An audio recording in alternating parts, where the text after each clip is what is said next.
Okay, well, once again, happy Saturday, everyone. Unless, of course, you're in Australia, then it would be Sunday for you. Then again, it'd probably be very, very early in the morning Sunday, so I'm pretty sure probably no one from Australia is viewing right now. But definitely wanted to make an effort to get this done as early as possible for those of you who are in Europe. I know a lot of the broadcasts have been coming pretty late after bedtime, especially for Western Europe. So hopefully the time of the broadcast is a little convenient for you. Just double checking the scenery library. It's actually kind of funny. I'm wondering if I'm at the old Doha airport. And the only reason why I say that is because I can see the third-party buildings are in the background, so I know it's activated in the scenery library. Let me just go ahead and check one more time. Yeah, everything is there. Actually, I think I have the wrong ICAO code in there. Hang on one second. Yeah, I think this is actually the old Doha airport, which is actually fine because we can just take off and fly over to the new Doha Hamad airport, which is actually very close, just offshore, so that should only take a minute.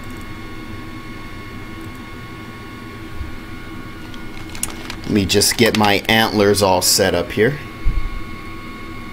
Double check the battery. My Track IR now is completely wireless from the computer. And that has made my life significantly easier. For those of you who follow AirDailyX via the Facebook page, you've seen pictures of it. It looks like, makes me look like I'm a Borg drone, but it's definitely worth it, especially for 20 bucks. So we'll go ahead and take off from the old Doha airport here and fly over to the new FSX plane. Welcome aboard. It says it's 9 p.m. in Finland. Oh, I guess that's pretty good timing. Adi tuning in from Israel. Welcome aboard, buddy. And Yun, if I'm not mistaken, is in Eastern Austria. Is that correct? Did I remember that correct, Yun? Could be wrong. Starting to remember who's who for the regulars.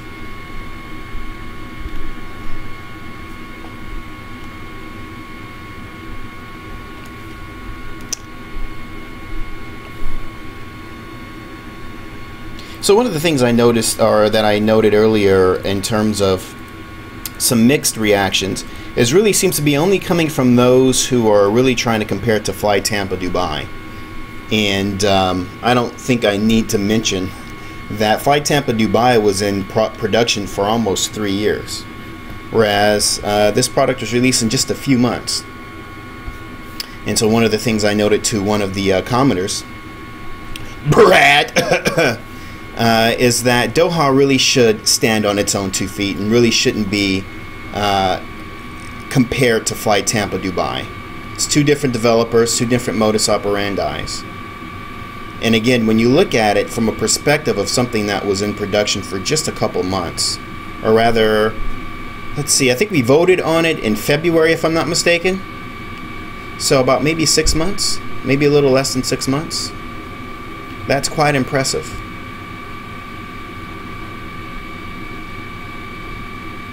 But lucky for you all are here along for the flight to be able to see it for yourself. And the new Hamad actually should be off to my right. I figure let's go head over to the city center first and just take a look at some of the skyscrapers.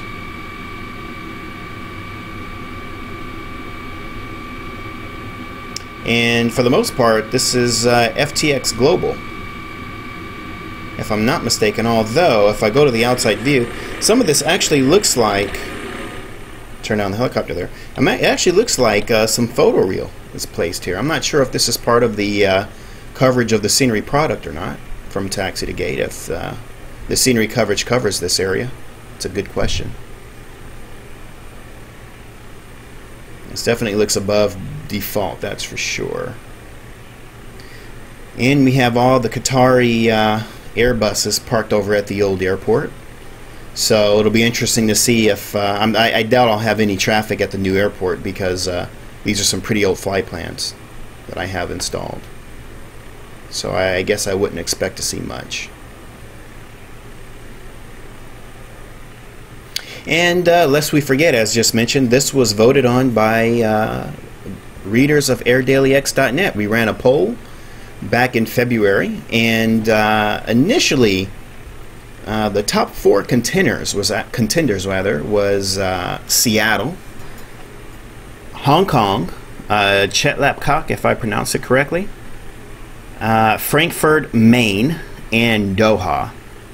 Frankfurt, Maine actually was in first place, and Taxi2gate decided not to continue to pursue on Frankfurt because obviously there's one that's already in development, and had they have known that initially, then they would not have even put it on the list. And I respect the reasons for taking it off the list. Usually when 2 developers have to compete, there is a risk of not getting the full market share of that particular product. So it makes plenty of perfect sense. Looks like the scenery coverage area, actually, this is, looks like part of the coverage area in terms of the scenery. Looks like this is hand-placed autogen as well. So it looks like the scenery coverage area is much bigger than I thought.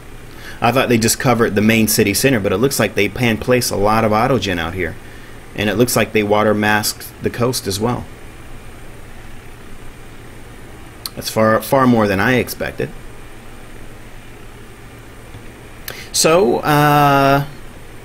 Frankfurt was removed from that poll, and which left Seattle as the #1 contender, followed by Doha, and then followed by Hong Kong. So Doha was actually higher on the list in terms of number of votes than Hong Kong was, which is why Doha's here. But the reason why Seattle hasn't been developed yet is because, as we all know, Seattle is a very, very difficult airport to develop given its location. And some of you might recall that Flight Tampa had actually planned on going back and making a new FSX native version of Seattle. But they wound up quitting after really analyzing the difficulty of, or rather the challenge of developing that airport. And the challenge was that, #1, terrain is a big factor in that airport, which meant that they would have had to adjust terrain for a very, very large coverage area. And for those of you who had Flight Tampa, and FS9, and if you owned the old Flight Zone Portland scenery, there was always an issue between those 2 airports, and that's just the way FS9 was laid out. And as it turns out, FSX was pretty much laid out in a very similar manner. So it would have caused major terrain issues somewhere else. Even if you corrected it in Seattle, the terrain issues would be carried over somewhere else. Besides this, as many of us knows, Seattle is a performance nightmare. Even if you fly over Seattle in a small turboprop, it really can drag your frame rates down into single digits, let alone something as big as the NGX or 777. Once you add on the Orbix Pacific Northwest scenery, it gets even worse. And I was actually talking to a developer about that area recently, where if you fly into just a very simple airstrip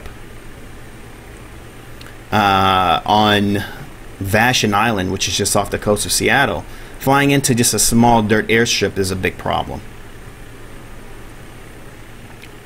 even with a small aircraft. And that's just how bad it is. And I also wrote an article this week as well in regards to what was that scenery, the Mega Scenery Earth Seattle that was just released, the Ultra Res Cities product.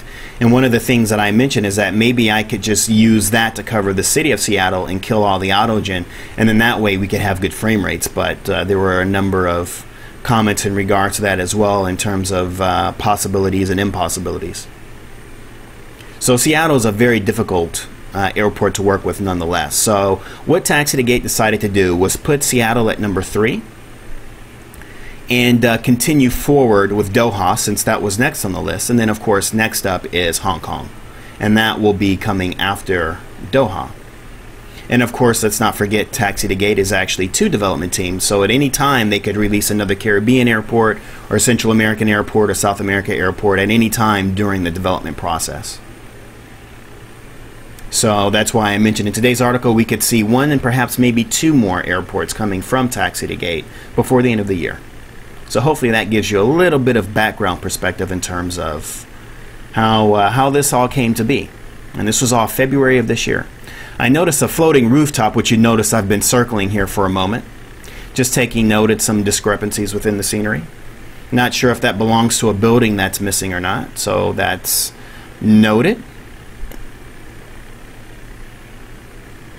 And looking at the quality of the buildings looks quite nice to me. Obviously, they are representations of the real-world counterparts.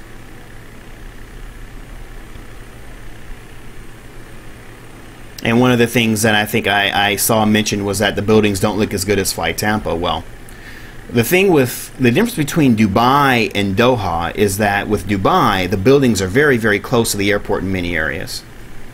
Here, though, as you notice when we took off from the old Doha airport, when you see the buildings off in the background, they actually look perfect. And even looking at them up close, they look absolutely fine to me. So again, I personally choose to refrain from comparing it to Fly Tampa because I think it does very well on its own. I think it stands just fine on its own 2 feet. And for something that's only been developed for a few months versus a few years, I think it's so far it looks quite spectacular. But we haven't seen the airport yet. I just want to take a moment and test some of the helipads on the buildings to see if they're landable.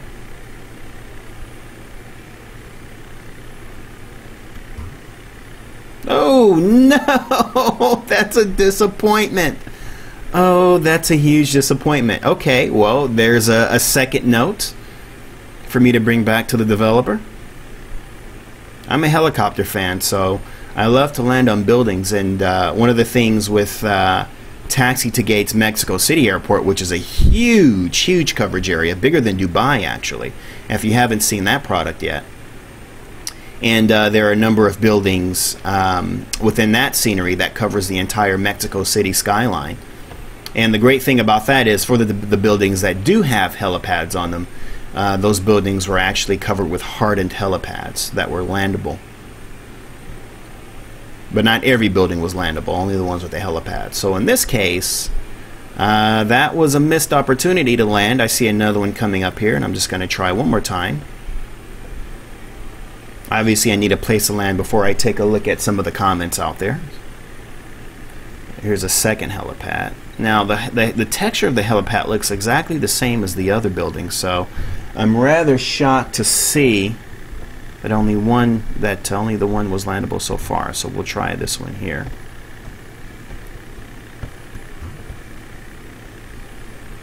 Come on, don't let me down. Ooh, wait a minute. I'm a little bit off here. Let's just kind of scooch over to the center.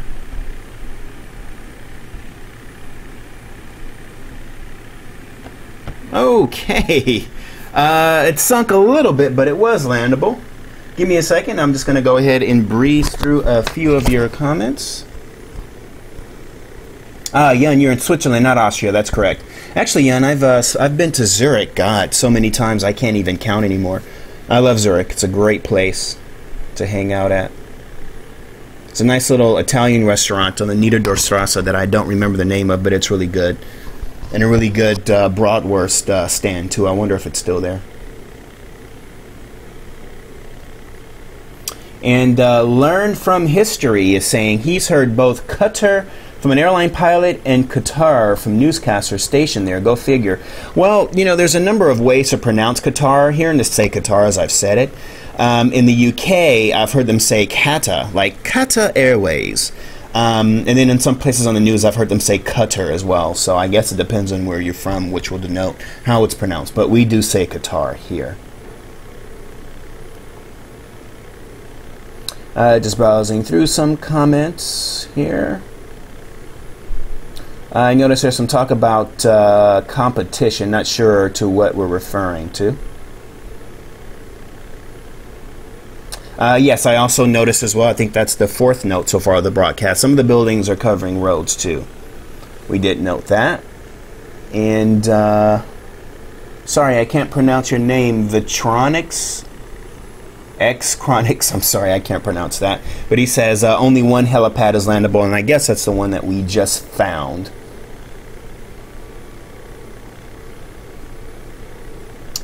Let's see. Looks like we have a trolling comment in here. You don't want to get yourself banned, so I'd be a little bit careful on the comments, please. Hawkeye says buildings are nice, but there are more buildings on roads. Yeah, I think we're noticing that. 777 Flyer, welcome aboard. Yes, yeah, definitely. Whenever I'm back in Switzerland the next time around, I'll definitely give you a heads up. Don't have any plans anytime in the near future, though. And Aviation Sim says, U.S. Traffic Control says Qatar. Is that correct? 777 Flyer is asking, is this the 64-bit version of FSX? No, it's the 128-bit version that we're flying right now. No, but in all seriousness, this is prepared V2.3. Just making my way to the bottom of the comments list. I think that's it. All right, so let's go ahead. We'll take a look at a little bit more of the buildings here. And again, one of the things I've noted is all of the autogen buildings that you see that are stretching out pretty far outside the city, this was all hand-placed on top of photoreal, on top of the photoreal image. So one of the things I'll try to make an effort to do before the end of the broadcast is kill the actual scenery so we can look at default, and then you can see just how little is probably covered with the default over the actual scenery coverage area, and I'm sure there's a pretty big difference. And of course there'll be night lighting. And as far as the buildings go, for those that might be saying the buildings don't look that great, here's my response to you. If you put this in comparison to the US city sceneries by LimeSim, this is much better. And I'm willing to bet that not only did they not come out of Google SketchUp or something like that, but I'm also willing to bet that they have night lighting. So that's something probably to keep in mind when looking at these buildings. Here, at least there's detail. I have the U.S. cities, Los Angeles, and that's a product that, as a native of Los Angeles, I'm not very happy with in terms of quality. I'm tempted to try to land on this one last helipad, but I have a fear that my helicopter is going to sink again. But since there are a number of you who don't have it yet, I guess it's a good opportunity for you to kind of get an idea as well. So we'll go ahead and make a couple of more attempts at a couple of more helipads here.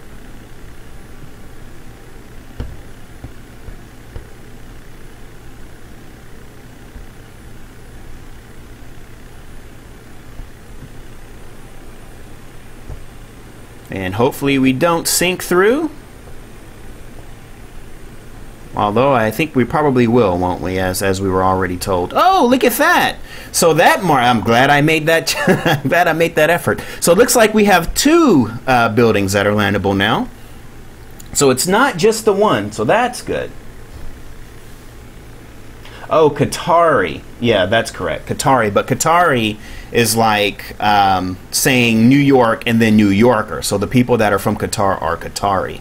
I don't know if that's a call sign or not for Qatar Airways or not, or Qatar Airways as many will say, or Qatar Airways. There's another helipad over there, so let's kind of mosey on over and see if that one's landable. Some nice looking skyscrapers, I do have to say.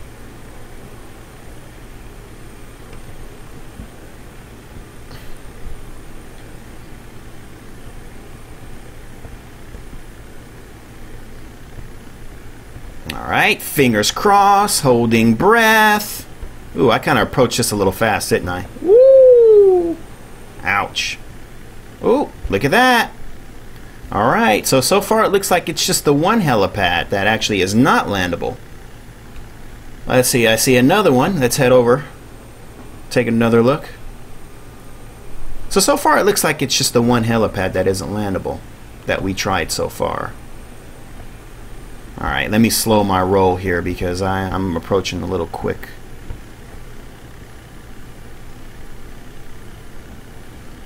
Woo! Let's not bang the tail there. Okay, another test. Ouch. I bounced that pretty hard. All right. So it looks like the helipads are actually fine. It looks like there's just the one that's not landable. It looks like that's what we've surmised so far.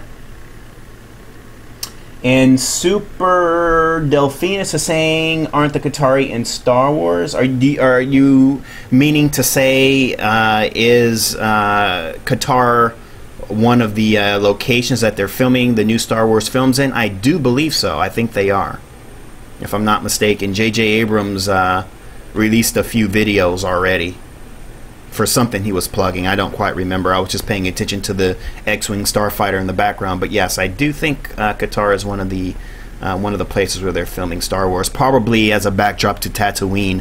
That'd be my guess. I'm really hoping they don't screw up Star Wars. I'm a huge Star Wars fan. I'm a Trekkie as well, but I'm really hoping they don't screw up Star Wars. Also, some of you may notice that there is some volumetric... I'm sorry, not volumetric, excuse me. What's the word that I'm thinking of here? The reflections in the buildings. I can't think of what the terminology is called on the top of my head. Someone will correct me in a minute, I'm sure. Just dropping down on the 5th helipad now. Oh, okay. Well, this one didn't make it. So definitely some of the higher helipads. What is this this feature called? Someone help me out here. I'm totally drawing a blank.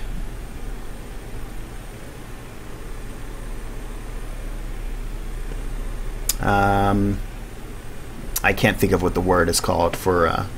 But anyway, you can see that there was some effort really put into the buildings. And weren't just drawn up out of Google or something like that. This is an interesting building here. I'm guessing, I'm going to turn around really quickly. I'm guessing this is a bank building. This same building, or a building with very similar architecture, is actually in Dubai as well. I think that's a bank building, if I'm not mistaken. Dolphin Energy. This building right over here, there's a building just like it in Dubai. I think this is a bank building, if I'm not mistaken. That could be maybe their trademark. There's one that's very similar to it in Dubai. Ooh, I'm losing control here. Get control of the helicopter. Alright, let's see. Let's head over across the bay here and take a look at some of these other buildings a little bit further out. This is out there. That's actually one of the resorts, if I'm not mistaken. Constructed on artificial islands very similar to that of the islands off the shore of Dubai. I'm actually, speaking of Dubai, I'm actually wondering if Fly Tampa will go back and make some updates to Dubai in the future. Obviously, there are new skyscrapers that were not present at the time that Dubai was released. And of course, there's a lot of new buildings out on... ooh, that's not good.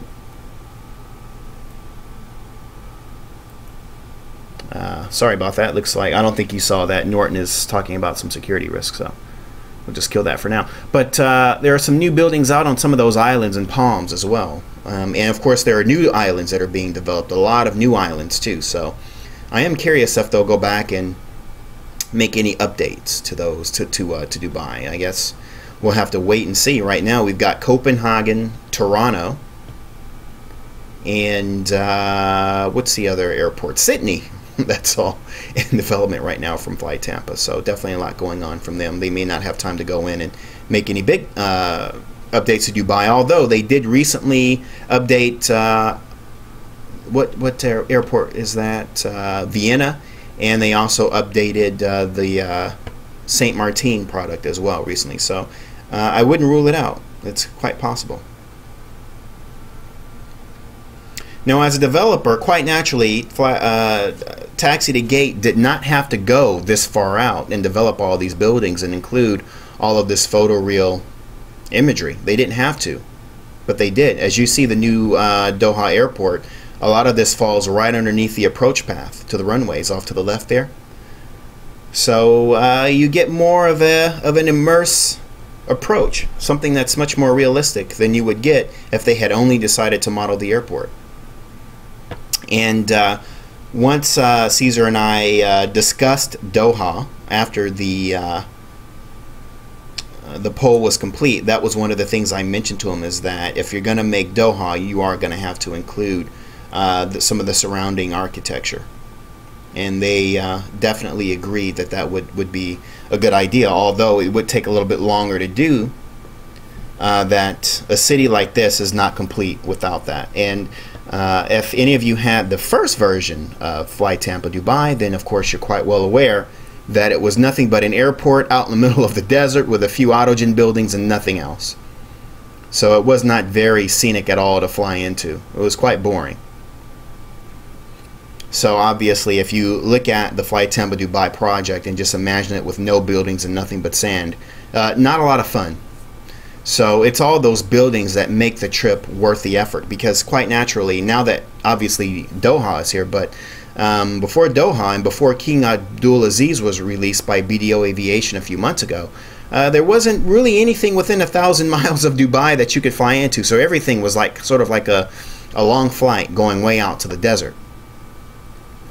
So obviously, what makes that trip worthwhile is the view from the flight deck when you're approaching the city, be it day or night. That's what makes it all sort of worthwhile, is going out there and having something to see besides an airport, but an entire city.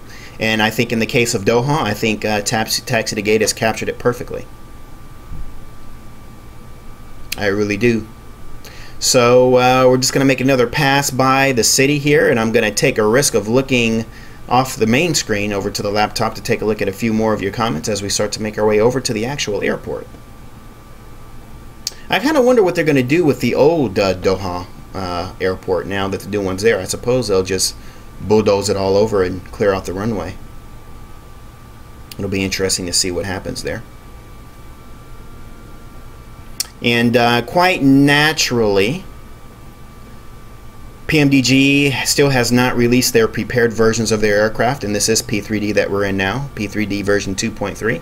But I do have the Captain Sim 777, which I think is probably equal in terms of load on the system, in terms of CPU load. So at the very least, I can load that up, and I can load up the Aerosoft Airbus Extended, and hopefully that'll give you some of you an idea in terms of how the performance is with large aircraft. Obviously, we're flying the little helicopter here, and obviously this doesn't pull too much strain on system resources. But I imagine you'd want to see what it's like with some of your heavier aircraft, I'm sure.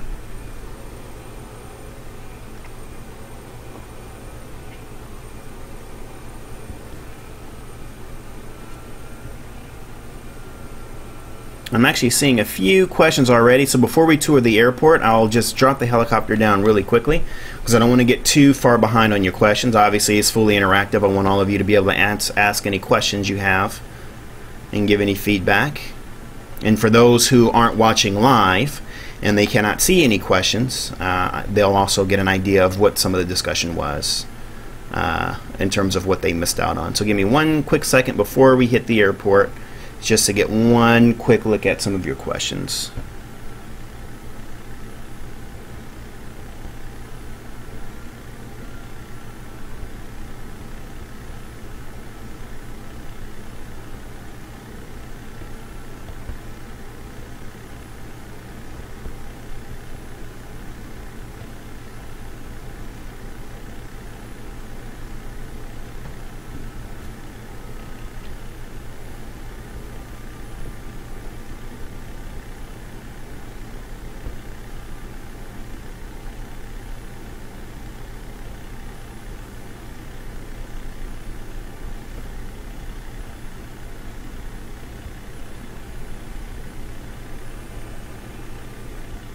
Yoink. Okay, give me a second. I'll just start scrolling through.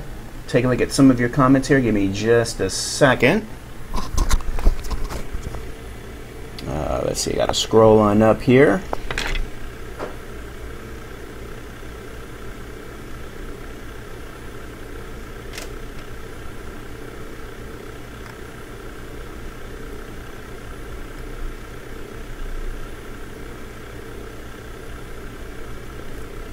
Let's see, gotta find where I left off with some of the comments here.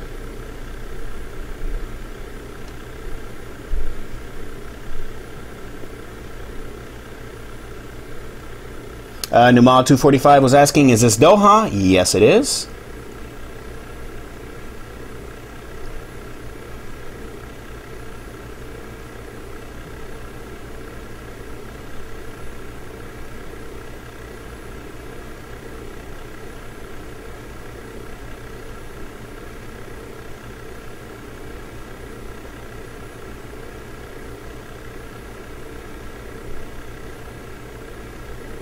Sorry, still scrolling up. Every time someone types in another comment, it bounces back to the bottom again. And so then I have to scroll all the way back up. So my apologies. Give me just a moment.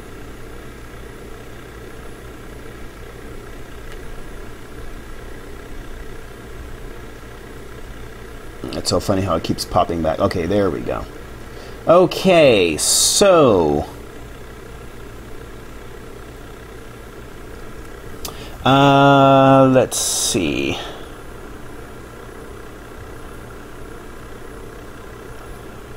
So T7 Flyer was asking, DeAndre, do I think PMDG will release their 777 and 737 for P3D in time for Christmas? All I can say is I hope so. No one really knows what goes on in PMDG but the guys who work for PMDG. So I've decided not to hold my breath, unfortunately. I mean, for many of you, I'm sure you've gotten the 737 to work. The 777 obviously will not, but there is the Captain Sim option. I did get the Captain Sim 777 a couple of days ago. There's a couple of minor bugs I noticed so far, but ultimately it works, and it works the way that I expect it to work. So whether or not it's better than the PMDG, maybe the PMDG has more features, but at least I can get my 777 fixed and prepared, and so far it seems to be doing the job quite well. I've done a few test flights between Dubai and King Abdulaziz in Western Saudi Arabia. That flight's a little over an hour, so and that's been working out quite well for me so far.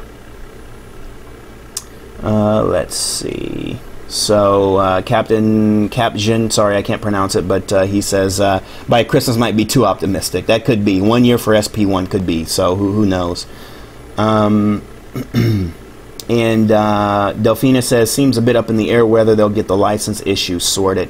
I don't know. I mean, I know some people on the inside of some companies, and what I can and cannot say, well, based on what I will say, is that after the Malaysia Airlines disappearance with the 777, Boeing has kind of been getting a little bit more strict in terms of licensing these sort of aircraft for be it entertainment use or training use. So I won't get into it, but I know that they've kind of gotten a little bit more strict on that. So at this point, who knows if it's a license issue or anything, because I imagine it can't take them too long to do it. But anyway, that's getting off topic. But yeah, some of you are noticing the glass glare or glass reflections. There's still an actual name for it, but I can't remember what it is. So the Monkey 666, yes, we're heading to the airport in answer to your question as soon as we get through the comments. Hawkeye's asking, what helicopter is this, and is it P3D V2 native? It is the Nemath Designs McDonnell Douglas MD902 Explorer, and no, it is not P3D native. Like most of my aircraft, I used the Flight Sim Estonia tool to get most of my aircraft to work. I think for the installer from Nemath Designs, though, you can just point it to P3D V2. I don't think you need to use the tool for it. So as you can see, it works quite fine. But it is an FSX native aircraft, to answer that question. 777 Flyer is asking, what's the difference between Doha and Dubai in nautical miles? Yes, I can answer that question for you. Give me 1 second. The differences between, or the distance rather, between Doha and Dubai and nautical miles. Give me 1 second to answer that question for you. Although I'm sure Google would have given you that answer. I have no problem answering it for you. Let's see. I know it's a short flight, that's for sure. So from Dubai to Doha, if you're flying in a straight line, which you would not be, but if it were a straight line, it in nautical miles is approximately 205.62 nautical miles from Dubai to Doha.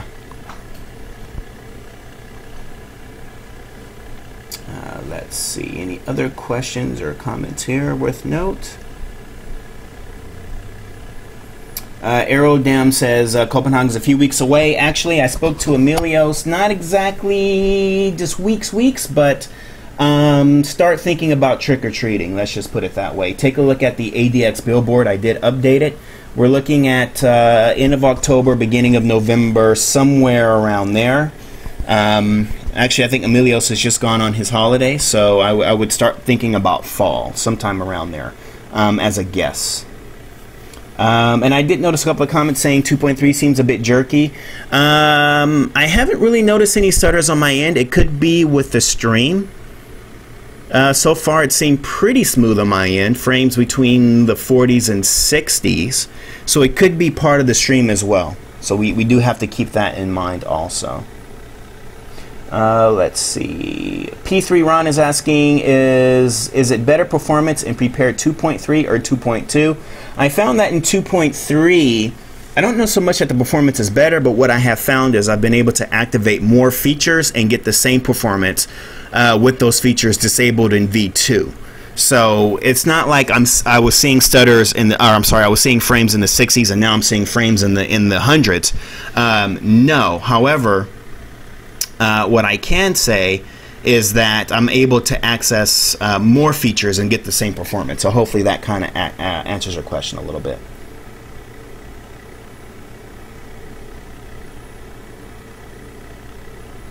Let's see, anything else? The monkey says he wished they didn't put the buildings there because we wanted to see the airport, not the city. Okay, when you say we, I think you're just referring to you. So be careful when you say we that you're not speaking for anyone else other than yourself. You wish they didn't place the buildings there because you don't want to see them. Don't speak for anyone else but your own opinion. Sorry to snap on you like that, but people always say we, and it's like, well, who is this we you're speaking? Who, you and what crew are you speaking for? Sorry, I don't mean to be mean. Okay. Anything else? Hoping for a live stream when Flight Tub in Copenhagen is released. Been waiting so long. Looks really amazing. Absolutely.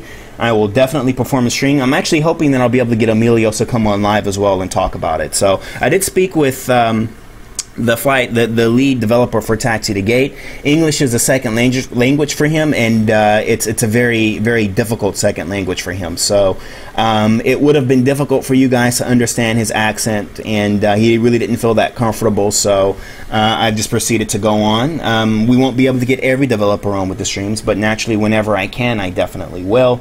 But we will be conducting a written interview, and you can look for that in a few weeks. So that should answer a lot of questions about what Taxi2gate is up to. Let's see, anything else?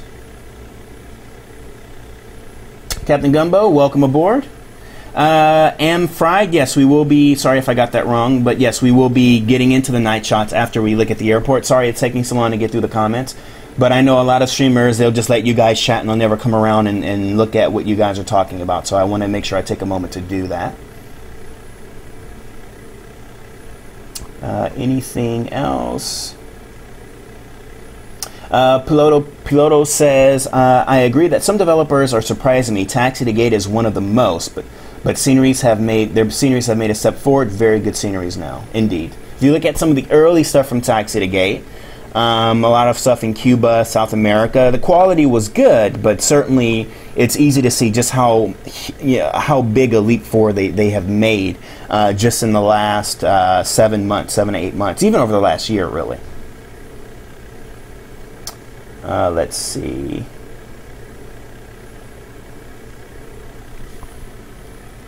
Anything else? Okay, guys, I'm noticing some funny comments here. I don't want to have to start banning people. I already had to ban one guy already. Let's please be nice. I'm talking to you, DeMonkey. Please, let's be nice. Thank you.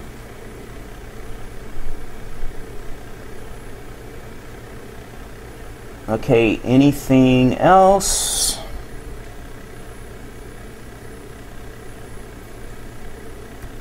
Yeah, if the chat doesn't clean up, guys, I'm going to have to start taking measures. So please, let's clean up. I don't want to be like everyone else and have a million moderators come in here. You know, I want you guys to be able to have a good time in chat, but let's keep it clean, please. Thank you. No attacking each other.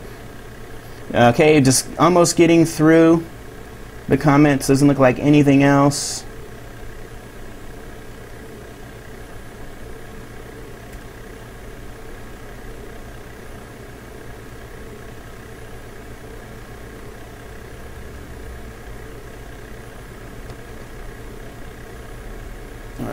We're gonna go ahead and say goodbye to the monkey. Okay, anything else?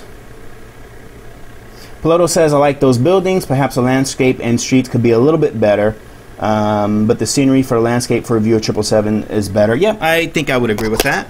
We're gonna go ahead and now head on over to the airport, which I'm sure is no doubt the centerpiece of the scenery. And here we go.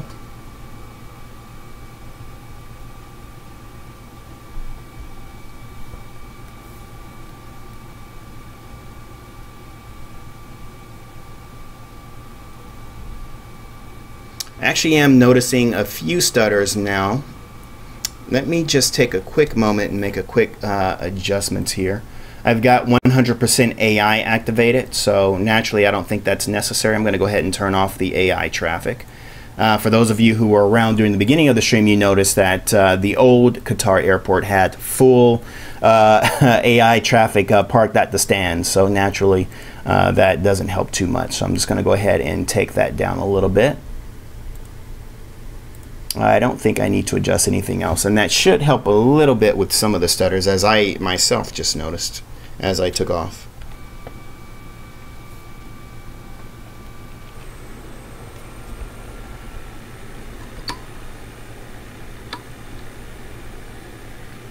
And as we all know, as many new modern airports taking place in Asia, Doha sits on an artificial island. So it's very nice to see how they've been able to get that detailed.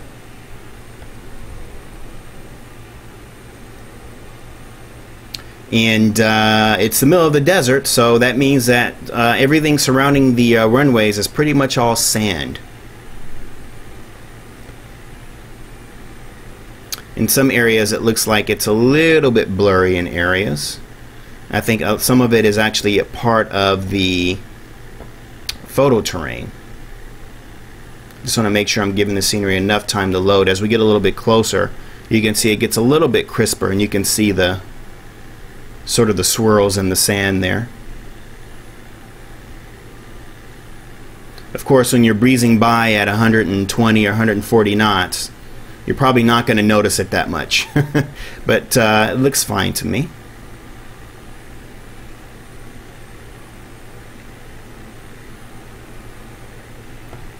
It looks like we're actually starting off toward the back end of the airport.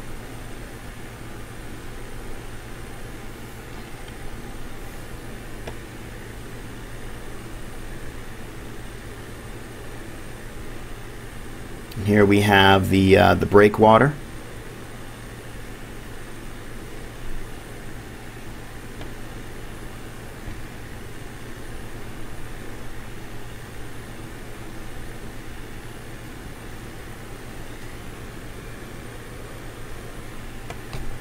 Alright, give me just 1 second, folks. Looks like I'm gonna have to really start hitting the ban button today. Obviously, there's a lot of interest in this airport.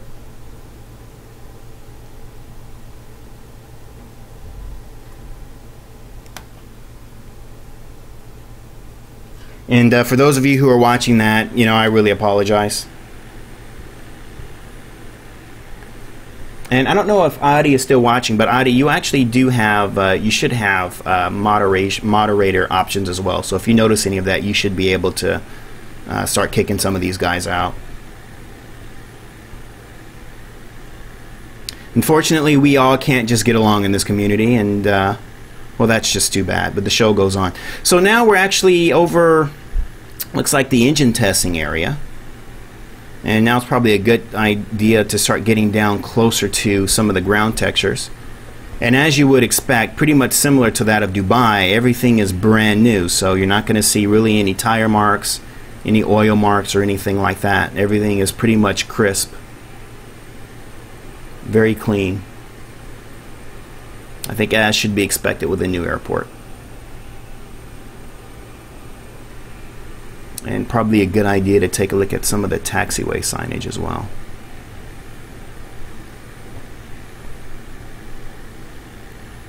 I see some flickers there.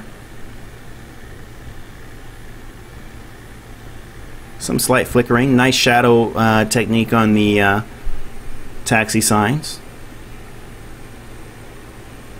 It looks like the flickering stops when you get closer to it.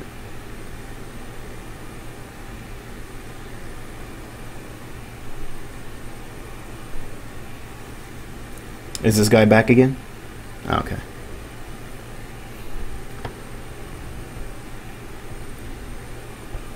And now we're heading over to the hangar area.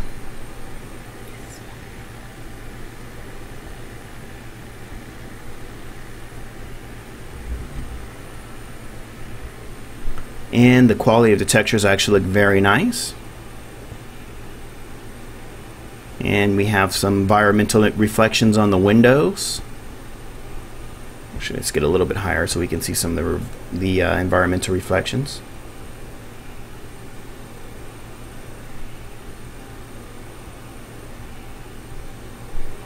And the texture quality looks spot on to me.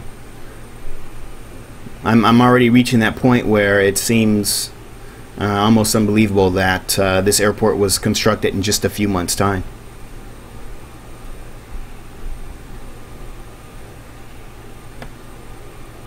Just do a little circle around the hangar here.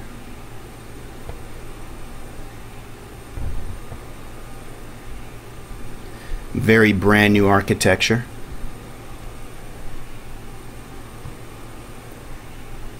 Now here in this area we actually do have some of the ramp areas. Looks like there's some tire marks. I don't really see oil stains per se. Some kind of staining anyway. But this area actually does look as if it's been in use.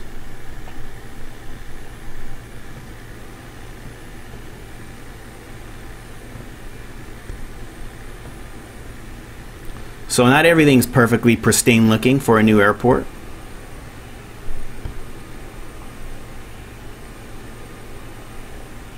By the way, if anyone can just give me any feedback, the stutters should have gone away now that I've turned off the 100% AI that I had on earlier.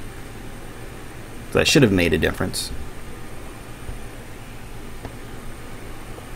I'm just getting a close-up of those hangar doors. Spin around over to the other side here.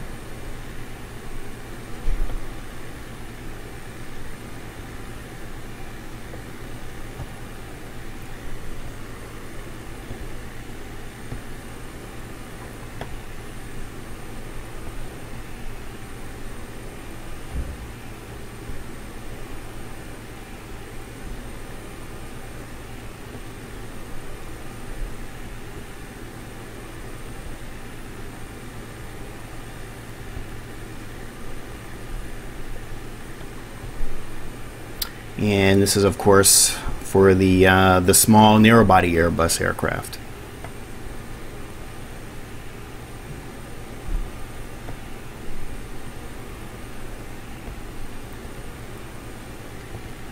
And a bunch of random miscellaneous buildings.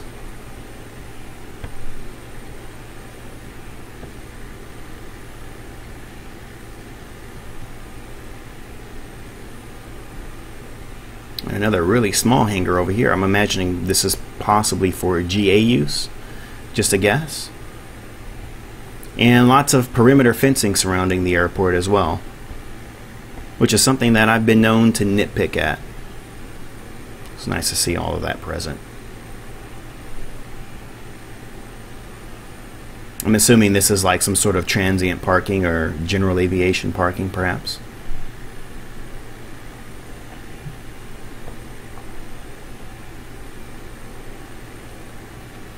And the fuel area.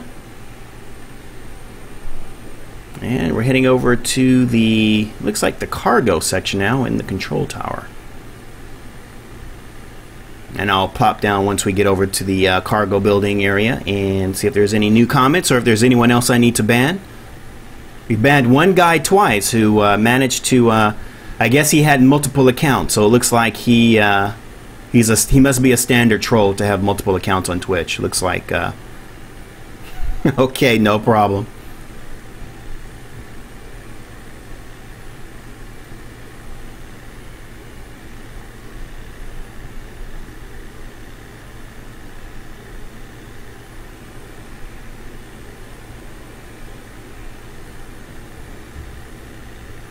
And the cargo terminal.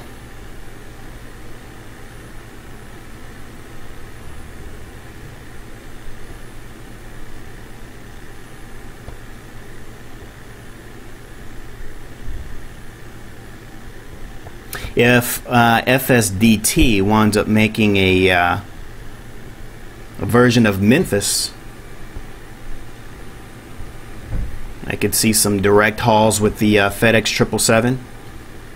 Direct flight from here to Memphis. That'd be a long flight, actually. I'm trying to guess off the top of my head. That's probably, what, about 14 and a half, 15 hours, something like that. Going to take a look at some questions before we head over to the main terminal area.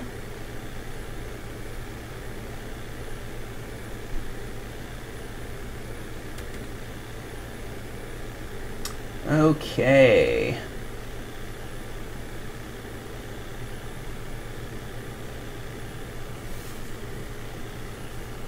Thanks, guys, for the responses. Nevertheless, we never like to see that kind of thing. But anyway, there were some C words mentioned, and who knows, there could be 13-year-olds watching, so it's supposed to be G-rated show. But anyway, thank you very much, you guys. Let's see. P3 Ron is saying, let's fire up a G90. What are you referring to? G90, what am I missing there? Aviator Sim says, 90% of flight simmers get along, the other 10 are trolls or 5-year-olds with mommy's credit card. You know, I've actually seen 5-year-olds that behave better than that, believe it or not. T7 Flyer says, taxi lights aren't aligned with taxiway lines. Let me take off and take another look at that. No, naturally, we haven't seen the night lighting yet, so I don't know if the lights are or are not. But what you may be referring to is the taxi light objects. But anyway, let's just take a quick look and see if they are aligned or not.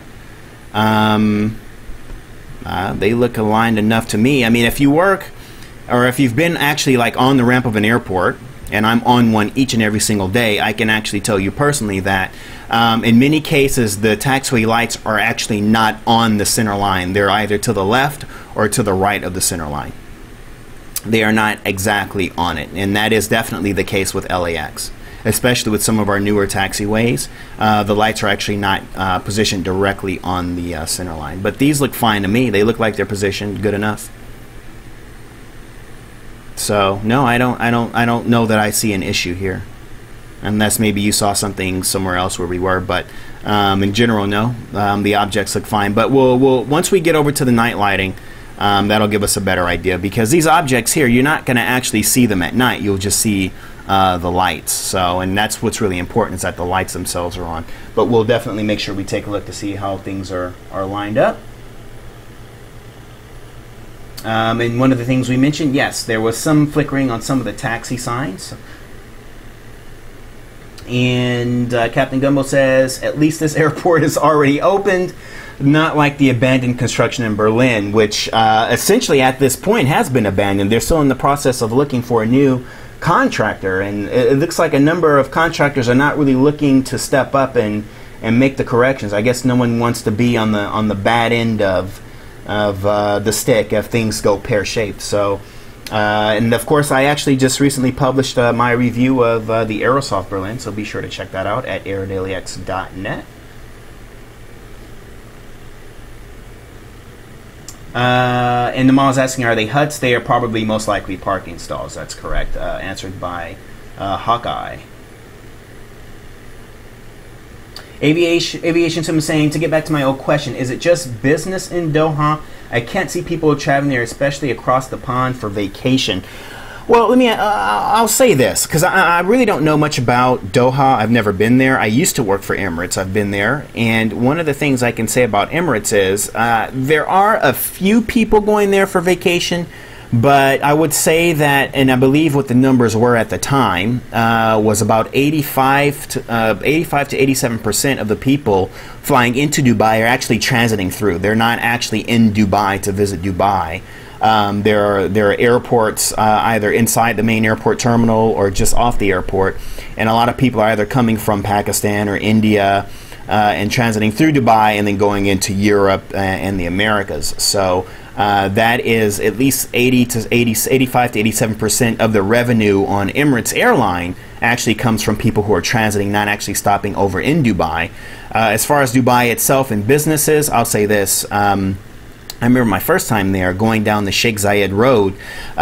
When you're closer to the airport, everything is all lit up and all these nicely lit skyscrapers. But the further and further down you go, going west, the darker and darker it gets at night until you get to a point where there's these large skyscrapers and they're just completely blacked out. It's like some end of the world scenario, which is really kind of freaky, because never have I seen so many tall skyscrapers with no lights on. I mean, it's really kind of crazy. So, I mean, there's a huge real estate boom. I think Qatar has been a little bit more, pretty much similar to that of Abu Dhabi. I think Qatar has been a little more on the easy side of easing off a lot of this, just creating a bunch of skyscrapers and then hoping that businesses will just come out of thin air and fill them up.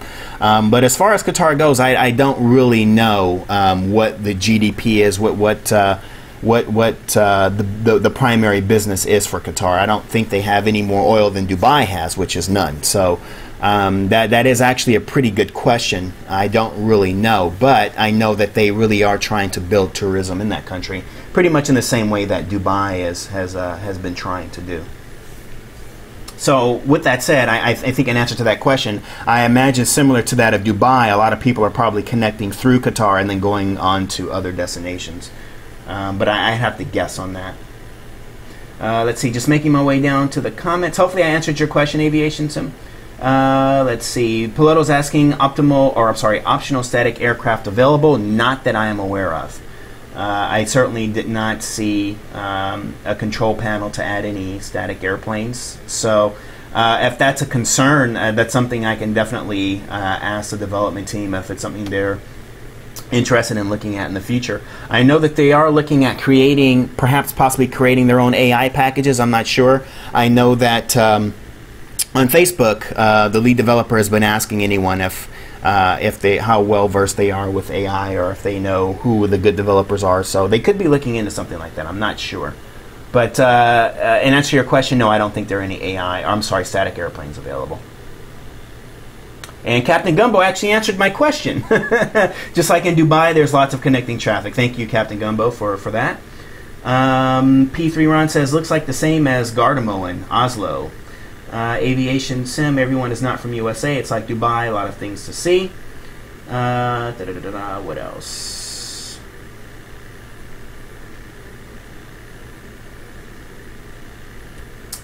Let's see, great buildings, lots of tourism in Doha, big businesses too. Just a holiday spot. Oh, Greg is here. Greg, you missed the party a little bit earlier. Let's see. And of course, Jarzynski is also basically stating it's a busy transit airport as well. And that's especially the case with Dubai. I mean, there's a huge hotel inside of each of the three terminals, and they are in use. A lot of people do transit through, and the great thing about Dubai is no matter where you're connecting from, you really don't need a visa to transit through Dubai, and that's what's made it such a popular hotspot for a lot of people who have heavy visa restrictions when getting into Europe and America. Getting through Dubai is very easy because there's so much in the airport, and because the airport's open 24 hours, you never need to leave the airport. You have hotel accommodations, there are shops that stretch literally for miles, you have Dubai duty free, there are restaurants. So I mean, the airport is open 24 hours a day and it's staffed 24 hours a day. So and that's primarily because a lot of the flights come in early in the morning, especially the flights from LA. All the flights that I've been on have arrived at like 12 o'clock, 1 o'clock, 2 o'clock a.m. and you get off the plane and it's like you're at 12 o'clock in the afternoon. So very busy. Although the funny thing about Dubai is a lot of the people who transit through there can't afford a hotel, so it looks like there's a place in LA that we call, downtown LA, that we call Skid Row, which is basically where all the homeless live. And that's what a lot of the terminals look like. In Dubai, is in the middle of the night, there are people that are just stretched across the terminal that are just in sleeping bags and camped out, and that's just sort of how that is. So very interesting there. Still making my way down some of the comments. Doha, Dubai, Kuwait, these 3 airports are business for the Gulf region. That's from the mall. Okay. VBZ86, welcome aboard. He says, Taxi2gate really did a great job here. P3 Ron says, is there any payware for Bahrain? You know, it's funny you say that, because Bahrain is an airport that's of great importance to the Gulf region, especially for Dubai, because before Dubai had Emirates Airline, Gulf Air was the national airline for the Emirates, until Emirates started up with their 727, 737, A310, or whatever it was. I'm sorry, A300 maybe. But yeah, so I would actually like to see Bahrain get covered, as well as Kuwait, in the near future. But yeah, Bahrain is a very important destination in the Gulf, so I would like to think that it would come along soon. And the mall agrees they are also the busiest, so that has something to say. Let's see. Piloto says we need a bit of sand fog to get it ideal. Yeah, just like Dubai, that probably would have been. I don't know how Flight Tampa created that effect, but it is pretty awesome the way the sandstorms kind of blow through the city of Dubai, which is really nice. Let's see, anything else of note? Greg says, I have not seen such good visibility in this region, 10 nautical miles at best. Yeah, and actually, I think that's what it's down to. I could actually stretch it all the way to unlimited, but right now I think it is at about 10 nautical miles. I kind of like to keep it that way, because obviously in this area, in this region of the world, you can't really see that far anyway with the pollution. Let's see. Delphina says, the last time I saw a sky like that was when I accidentally ate a bowl of magic mushrooms. Oh, God. We really need static airplanes to make it more real, according to Piloto. I'm sure the developers are watching, so they're probably taking note. Andy says, wonderful performance. Jarzinski says, do I have any idea how T2G or Taxi2gate turnaround airports are so quick? That is something that will be asked in the upcoming interview. So be sure to stay tuned for that. Captain Gel, I can't get your name right, I'm so sorry. He says they just need the A350 parked inside. I'm assuming that means in one of the hangars. Let's see. Anything else? Rob is asking, aircraft shadows on. I've actually turned off all the shadows for purposes of the stream. I want to take as much load off the CPU as I can. Let's see. Anything else? The mall says, that's right, in Dubai is the biggest massive transit area airport in the Gulf region. Yeah, actually, it's one of the biggest transit airports in the world, believe it or not.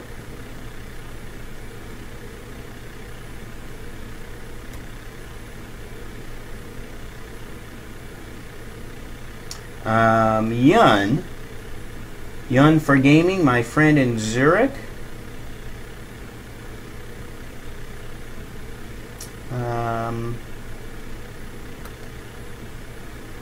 I've actually just made you a mod as well to help out with Adi. So when you guys see those things come in, Yun, you can just jump in and help with that. Also, let's see. The same with Jetline and Piloto. You guys are usually on the streams every day, so you guys are well trusted. I've made you guys all admin, so that way you guys can keep an eye on these guys so I can focus on the screen. And Adi, thank you for your help. I really appreciate it. Jetline says, airport looks well done. Bravo. And yes, it's crazy how fast Taxi2gate is able to get this work done. Okay, sorry it took so long to get through the comments, but I don't want to leave you guys out. So everything that you guys have to say is very important. So we want to make sure we get through it. We'll take a quick pass around the control tower, noticing some slight micro stutters as we get off the ground again. Take a quick spin around the control tower, and then we'll head up to the terminal.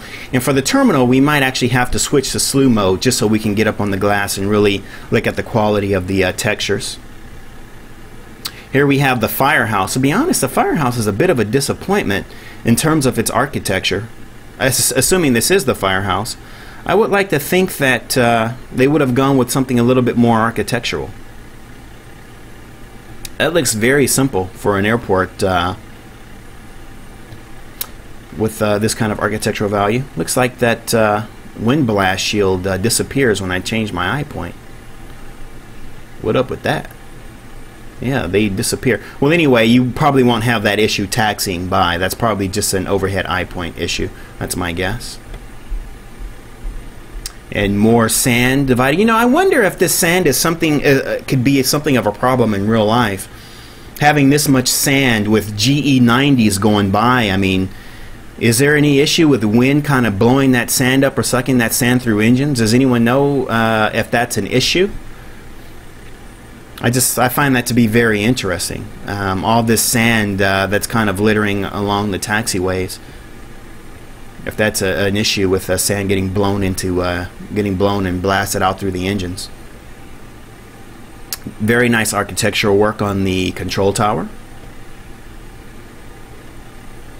Not a very high control tower, but I guess the eye point covers it's high enough to cover the entire airport coverage area. Looks like it. And someone asked earlier, are these huts? These are parking lot areas. I can tell you from experience, you go to get into your car in the summer in Dubai, and something as simple as touching a door handle could burn the crap out of your hand. So these huts, or rather these parking lot coverings, are very important because it gets hot. And another, ooh, we got some more textures going crazy here. And another thing I can tell you is it's impossible to keep your car clean. Even if you park your car, like for example in an underground garage or car park, it is not immune to getting filthy. It's to the point where many people in Dubai, they don't even bother washing their cars anymore, because at the end of the day, it looks just the way it did before they took it to the car wash. So, and then when the dust storms blows through, it's even worse. I have a friend who flies for Emirates, and he flew the 777. Now it's just the A380 that flies here to LA. But when he would fly here and visit me, we would rent Aston Martins and stuff and go for drives out on Mulholland Drive and all that. And you would see all these Ferraris and Lamborghinis, because obviously it's LA. And he was just so shocked at how the cars are so clean. And he's like, we have all these cars in Dubai, you see them on the roads every day, but they're just so filthy, and so it's it's just so weird seeing these cars so clean and pristine. And you know, that's the thing about Dubai. And here is the expansion area for the terminal.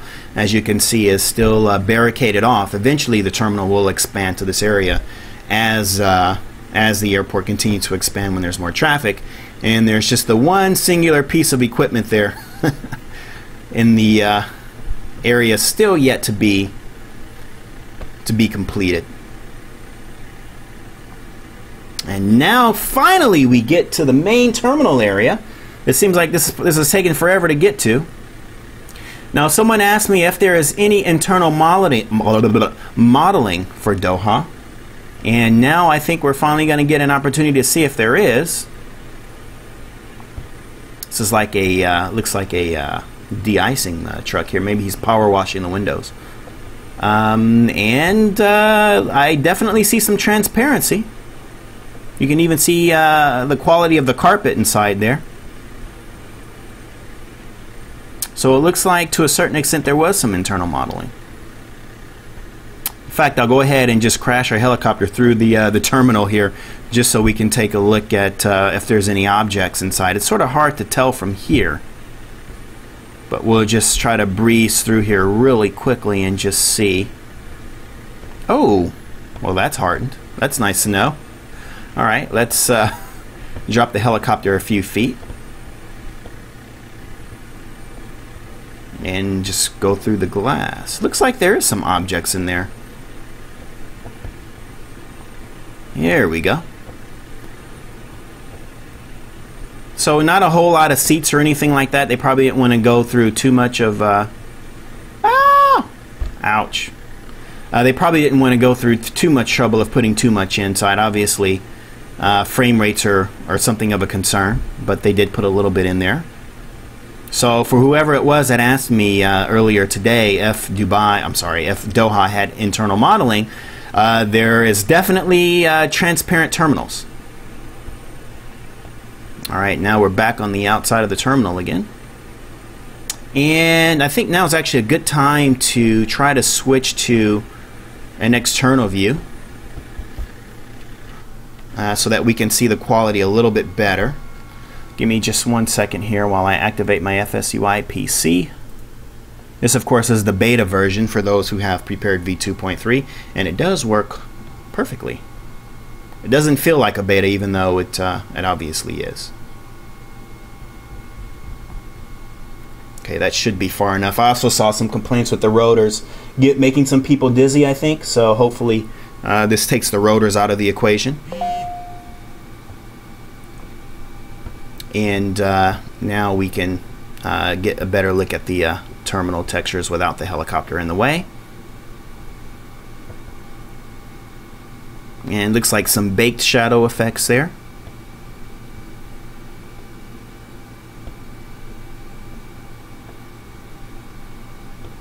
We're going to go right through that pole. Hard to believe this was all done in a little less than 6 months' time. Remember, we did that poll in February. It's August now. So actually about 6 months. Well, I still say less than 6 months because February is when it was decided. It's actually not when it actually physically started. So, yeah. A little less than 6 months. That is some very impressive work for such a short period of time. Just looking at the frame rates, still 40s and 50s.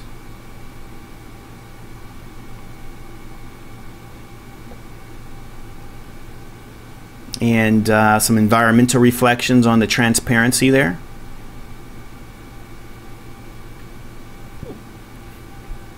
I think this whole internal modeling thing is becoming a regular standard now, I think, in product development, especially for airport sceneries.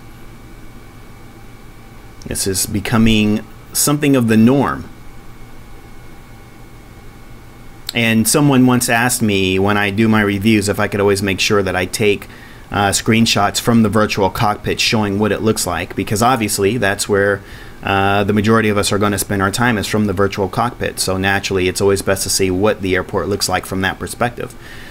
So as I said before, I'll load up the Captain Sim 777. Obviously PMDG is still not ready for prepared yet, so that's the next best thing, and I'll be sure to load that up and try to give some perspective from that, perhaps maybe taxi around the airport a little bit. The time is 12:10. That gives me about another 50 minutes in the stream before I have to go. More internal modeling here, and in this case, we see more chairs and looks like departure control screens, perhaps. That looks very nice. I like the carpet. For those of you, I don't know if you can see the carpet there, but that looks really nice. That's a very nice perspective to be able to look into the terminal while at the gate. And here the ramp areas are not as new, not as brand new looking. They look a bit used. Now, I guess one of the bigger concerns is going to be for those of you who have AI traffic programs, what are your plans in terms of getting your traffic to fly to the new airport? Because naturally, by default, all of your schedules should show flying into the old Doha airport, which is where we took off from initially. So I imagine a lot of you might be using traffic tools or similar programs to route your aircraft from the old Doha to the new one, which is exactly what I'm going to have to do. So if anyone has any advice for me in terms of how I should do that, I imagine I'll just use traffic tools. But yes, I will need to get my traffic from the old airport to the new airport, and that's gonna be a lot of work. It'll be easy for Qatar because it's just the one airline, but then it's all the other airlines that I need to take in consideration. Now is a good time to tell you that this product took roughly 6 months to complete. So yeah, that's 6 months of work there, folks. A little less than 6 months worth of work. That's impressive. You know, I saw some comments on AirDailyX where some people were saying, it's not as good as Fly Tampa. I really don't know what that means. I have no idea what that means. It's not as good as Fly Tampa. You know what? It looks as good as Fly Tampa to me. George, Martin, Emilios, I love you guys. You know that. The work looks just as good as Dubai to me. It really does. It looks equally, and it looks on par with Dubai, in my opinion.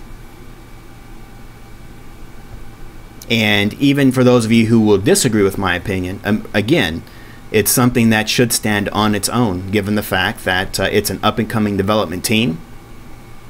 Fly Tampa's been around since, since the early days of FS 2002. They've been around for a very long time. Taxi2gate's only really been around, I think, sometime in the last 4 to 5 years. So they've come a very long way, very rapidly, in a relatively short period of time. The texturing looks immaculate to me. It looks perfect. And there are some of your environmental reflections again. Mind you, I am flying a helicopter, so if the screen is kind of, bouncing around a little bit, it's because I'm actually not slowing. I'm actually still flying our little helicopter backwards and forward. This all looks very spectacular. This is the entrance to the airport. And I do not need to get on Taxi2gate's case for creating good representation of the landside area going into the airport. It looks like they've done a very, very swell job here.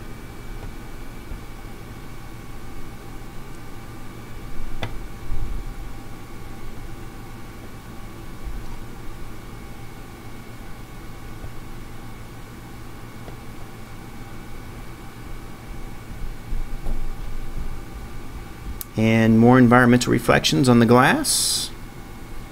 I'll say what is missing is I would have probably liked to have seen some taxi cabs and some vehicles.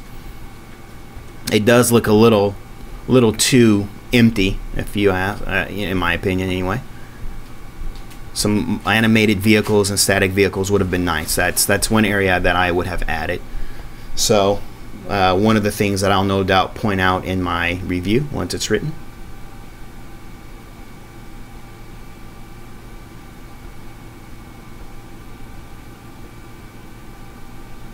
Just looks a little too quiet. There's some dark cars in the terminal. I'm sorry, not in the terminal, in the car park, excuse me. So there are some vehicles there, but no vehicles on the roads. And Taxi2gate was pretty good at that with Istanbul, if I'm not mistaken. So yeah, I would like to see some cars, I think, added to those roads to sort of complement that.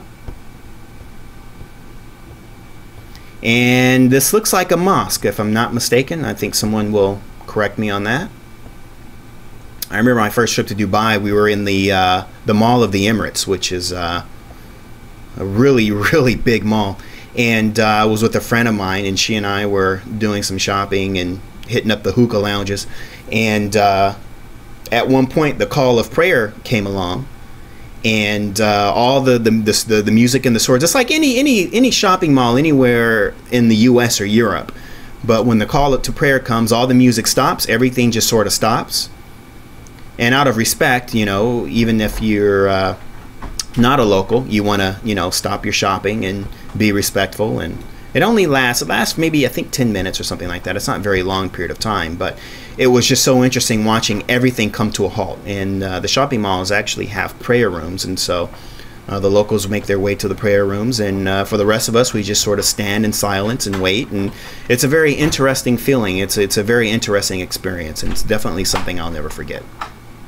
Now, just looking at still the landside part of the airport. Looks like there's an anomaly here with the water in the lakes at the airport entrance. So this looks like something that definitely needs to be corrected. Yeah, I took a few of my usual listeners or viewers and made them moderators, so they're going to keep an eye in case anyone else comes back. All right, Nolan, checking out the stream. Thank you very much. Please don't send my phone on the fritz so I can continue to concentrate. Thank you, brother. So yeah, definitely some anomalies here that need to be looked at in the lake areas.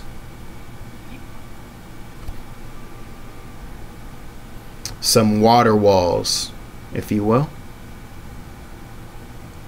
And the parking lots are looking a little empty. And looks like there's something going on with this bridge too. Or maybe that's supposed to look that way. I'm not sure. It looks like the bridge is sort of overlapping the road here. And again, more of these sort of anomalies with the water. Again, for many of you, this probably really doesn't matter, because quite naturally you won't be taxiing your 777 over into the lake. So, but nevertheless, just pointing out these bridges. So definitely some anomalies, some interesting things going on out here. And it could be maybe an issue with my installation. I'm not really sure. So we'll be bringing all these things to the attention of the developers. For some of you who have the scenery, I don't know if you've really taken the time to kind of branch out into these areas and look and see if maybe your installation looks the same as mine. It's also a good time to point out that it does come with a triple installer. So if you have FSX, prepared V1 and prepared V2.3, there is a triple installer. So feel free to go ahead and purchase.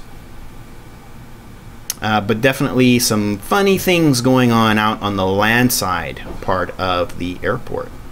So something to look at. And of course the parking lots look a little too empty in my taste. Of course it's all brand new. And this, I'm imagining, is the executive terminal. And Dubai has its own executive terminal as well, where I believe the Emiri flights arrive and depart from. This is pretty cool. There's actually just a bridge. You can walk right off your plane and right onto the bridge there, right off the door. I wonder if there's something that extends from that goes to the aircraft door. It looks pretty cool.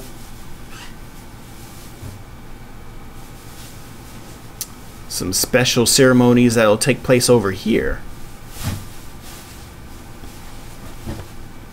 Looking very nice. Well done, Taxi2gate.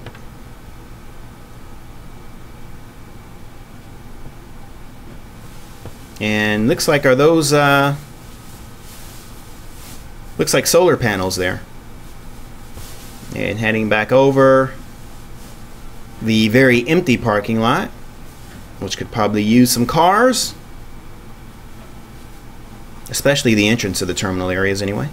And looking at those buildings off in the distance, I mean, they look spectacular. They offer almost a perfect backdrop to the airport itself. And I think it's time to switch. I'm trying to think, should I go to the aircraft now or switch to night lighting? I think we should go to night lighting now. We've pretty much seen the terminal.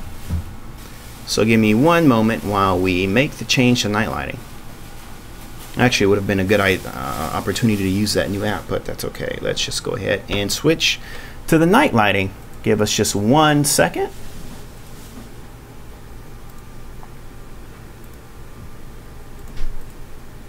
As we make our way over to night lighting, we'll try the dusk lighting first to see how everything lights up. I don't think I've seen any, let's see, any new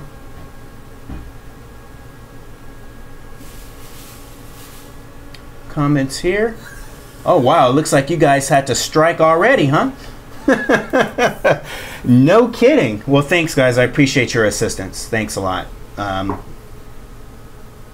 I appreciate it. NOF Auxiliary Ox Nofox is noting that Flight Tempo may be a little bit more detailed on the city. Oh yeah, by far, much more detailed, obviously, on the city. But what Taxi2gate was really looking to do is just to give you a good overall representation of the city from the airport perspective, which I think they capture quite well. But indeed, yes. Again, at the end of the day, Flight Tampa is Flight Tampa, and they can be very difficult to match. So, but without a doubt, Taxi2gate has done just an immaculate job. Let's see. Rob is asking if I could turn the shadows on. I can try to look at that for you toward the end of the stream if I have time. Again, I'm streaming and running the OBS software with the simulator on the same computer. So what'll happen is once I activate all the shadows, it'll turn into a slideshow with the open broadcast software running. But if time permitting, then I will do it. I still have about another 40 minutes to go here. Let's see. And Super Delphinus is saying Flight Tempo will have to step up and do something even better. Well, I can say this. They certainly are. You know, just looking at the preview shot so far of Copenhagen and Sydney, it's looking mighty damn impressive, extremely impressive. So I'm looking forward to seeing the overall thing once all is said and done with those, which all will come this year. We haven't even seen anything from Toronto yet, so naturally we've got some great things coming before the end of the year, and I believe all of them will come before the end of the year.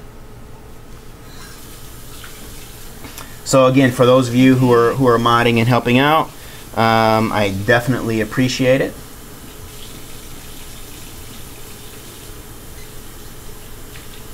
And Captain Gumbo, I added you to the list as well.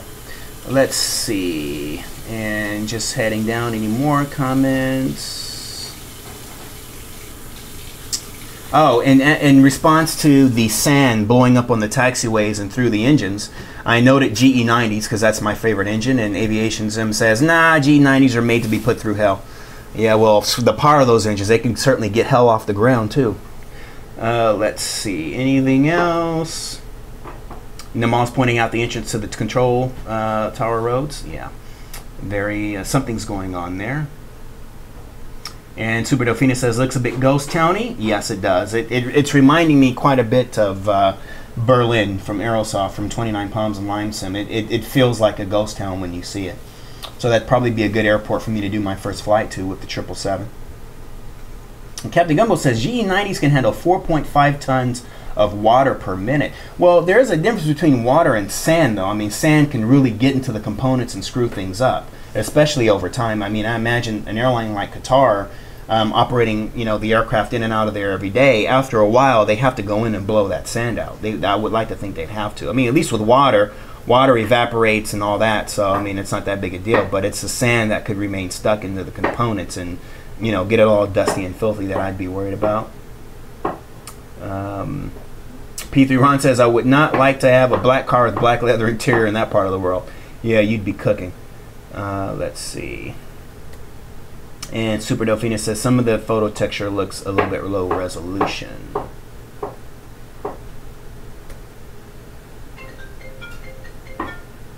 Aerodan says, I think T2G stuff looks generally rushed. I don't share that opinion, but nevertheless, I will share your opinion. There could be others that feel the same way. Moving the cell phone off the desk and onto the floor now. Don't see the sand blow on the taxi or runway. No, I don't think they have those animations. And Yun is saying, fly in, DeAndre. I'll see what I can do, time permitting. The impetus is to show off the scenery, but I'll see if I can try to just take off with a 777 or something and fly around and land. I may need to reach. Sure, we'll see. Captain Gumbo says they're already working on the expansion. The new airport in Berlin will be too small the day it opens. My goodness. And oh, I can't pronounce your name. Chow Frontum, something like that, is saying they've done a nice job with the terminal modeling. I agree. Hawkeye 640 saying, what program is that I use to manipulate the view? I'm actually just using the same helicopter. I just simply moved the eye point forward. That's all I did.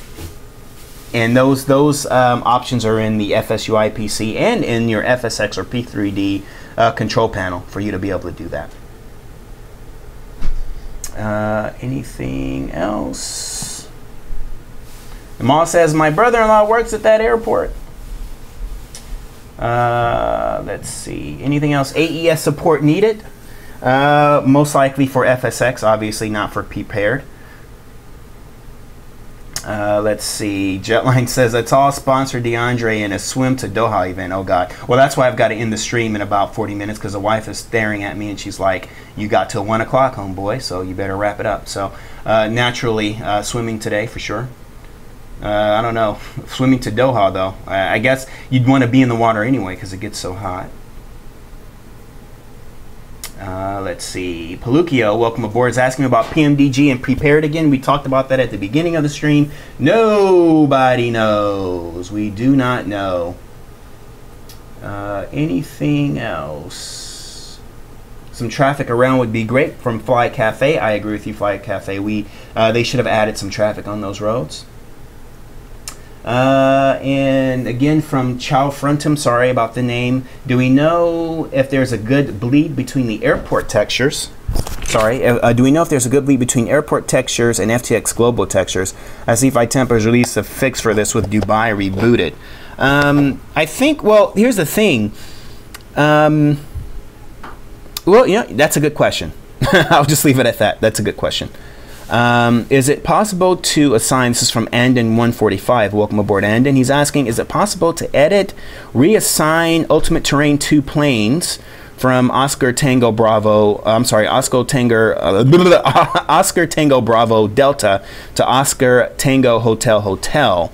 And like I was asking before, I think you might have to use something like Traffic Tools to get that to work. You can download Traffic Tools on avsim or flightsim.com. Namal says he's excited, wants it now. And Adi is asking, has anyone gotten EasyDock to work with Prepare 2.3? I haven't even gotten EasyDock yet. I need to look into that. So many people are saying I need to get it, and I really haven't had time to look into it yet. So, and I always say that with every stream, but I really do need to take the time to do that. Maybe I can get them to shoot me a press copy. I'm sure that'll be good promotion for them for these streams. And Piloto's asking, how does your Track IR battery head clip working? Funny invention. Oh, I'll have to turn on the I'll turn on the camera before the end of the stream so you guys can see this thing. Well, this thing offers 12 hours of continuous talking on an iPhone, and a Track IR is probably not going to use even 2% of that kind of juice. So I imagine I could leave this thing plugged in for 2 or 3 days and it would be fine. But yeah, it's working perfectly. In fact, I haven't really charged it since I put this thing on, which was at the beginning of the week. And no issues. So Aviation Sim is saying, oh, he's talking to Greg. Let's see. Anything else? And Super Delphinus is saying EasyDock is a pain with Prepared. It works, sort of works, but horribly unstable. So maybe something for me to look at in the future. All right, let's go ahead and take a look at night textures. Here we go. And I'll try to get us a little closer to the ground level so we can see just how these textures, these ground textures, all come together. Seems like every time I restart the helicopter we get a little bit of stutters, but not really much of a big deal. So this is how your Doha looks at night.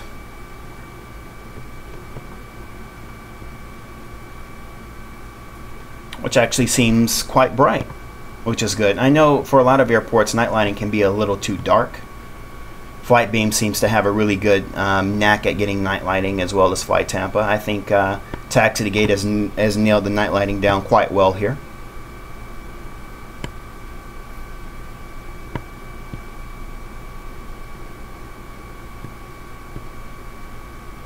I like the way that control tower looks late at night.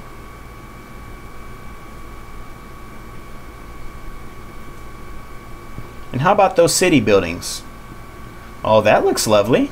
Let's try to zoom in on that. Hang on. So those city buildings are well lit at night.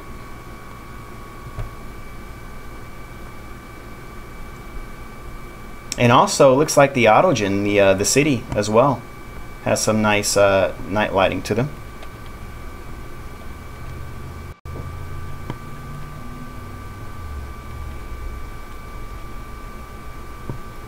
Looks very nice to me. I'm sure some of you have your own opinions, and I'll take a look at those shortly.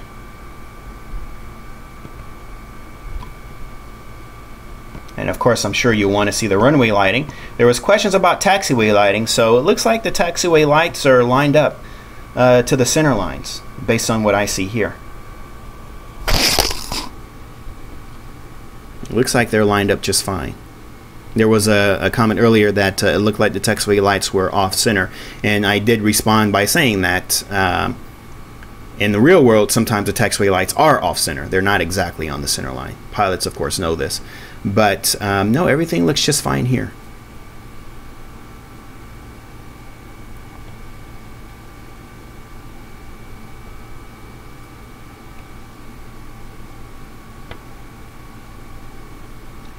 I like the way they did the interior modeling on this side. They added more chairs. It looks a little bit more plentiful on this end. And we got some halos from some of the lights as well. Looking very nice. Let's head out to the runways and look at the lead and approach lights and see how the runways are lit. Nice lighting on the taxi signs.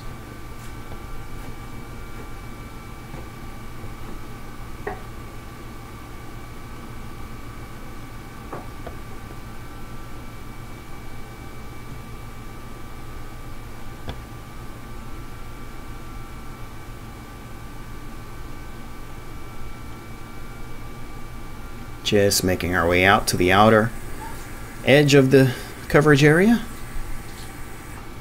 and try to hit that right rudder rather, try to turn it around. I've actually never flown the helicopter this way before, so this is actually kind of a learning experience for me trying to fly the helicopter like this, because I can't see any of my instrumentation. So I don't know what my speed is or anything, although I could probably bring that up, but I'm just kind of flying by my eyeballs here.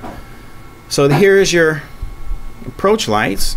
I don't see any chase lights coming in. I saw some chase lights off in the distance for the old Doha, but I don't see anything here. The other thing I noticed too is it doesn't look like there are any structures supporting, any physical structure supporting these lights. Looks like they're just hovering in midair. Is that right? Yeah, that looks to be the case to me. So, I dock points for that. I am docking points for that. I would have liked to have seen the structure supporting those lights out in the water under the approach. But overall, night lighting for runways, what do we say, folks? Looks good. Poppies look rather bright, just going up and down so we can see them go from too high to too low. Let's see, get them to turn red again if I can. There we go. Boop, boop. Okay, good. And also, let me just pause here. Right there. Some nice halos surrounding the taxiway edge lights as well. I wanted to take a moment to point that out. So that looks very nice.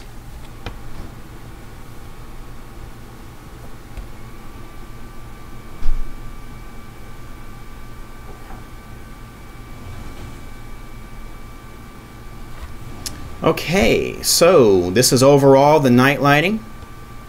And I guess the next step would be to go back to some daylight and pull up the 777 and take a look at performance in the 777. I'm a little bit concerned that performance is going to be affected only because I'll be switching aircraft mid-sim. And for us FSX prepared people, we know that that obviously takes a hit on memory whenever we change aircraft. So there's just something to note. Also, you notice the with the what's what I'm thinking of, photo reel coverage, they've done some nice lighting work here. That looks very nice. So they've actually put lights on the roads where roads are, and so on and so forth. And you can easily see the edge of the coverage area from the photo terrain where it just goes off into darkness. So that looks very nice. I like the way that they did that. You can see that Taxi2gate has really put in some effort to add some nice night lighting to the city, including the main city center where all the skyscrapers are. I'm not going to fly back into that area for the night lighting. I'll leave something to the imagination for you guys to look at on your own time. But just to show that the buildings are lit at night. Okay, so we'll switch back to some daylights. And we'll pull up the 777 really quickly and just try to give you an idea of approach and departure. And I'm gonna give my disclaimer. Let's see, time and season. We need to go today. Oops, I didn't mean to do that. I'm gonna give a disclaimer. Whenever I bring an aircraft into the equation, I do not bother setting the aircraft up for flight. So I had a horrible accident with, or incident, I should say, with the Aerosoft Airbus during my live stream at Aerosoft Lisbon. And for those of you who are watching, you got one hell of a what's the word I'm looking for? Entertainment. That was really funny. Forgot to put the gear down and everything. I was just really like not really trying to bother flying. The whole purpose was really just to show the performance, and I got really lazy with that. So anyway, here I will be equally as lazy, but I will remember to put the landing gear down. So sorry about that. And I think a good idea would be to put the helicopter at the gate, so that way we can start off at the gate with the 777. That way you get an idea of what everything looks like from the virtual cockpit.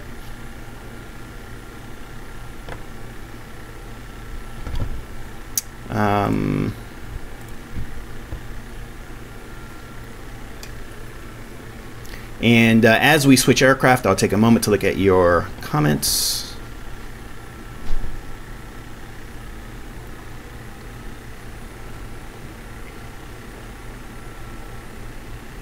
I guess I can always just slew the aircraft on the gate. I don't need to park it perfectly on there.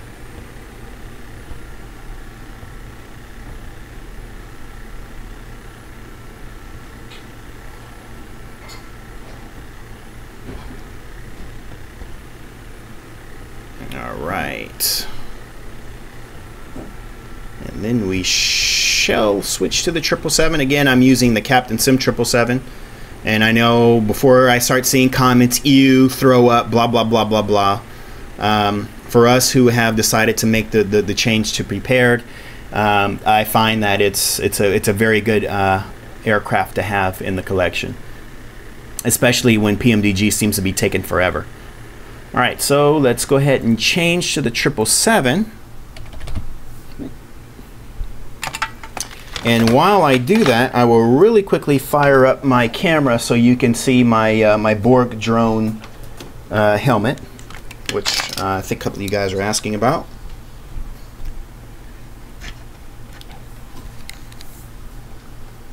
Let's see, Captain Sim, let me see. It's 200 LR.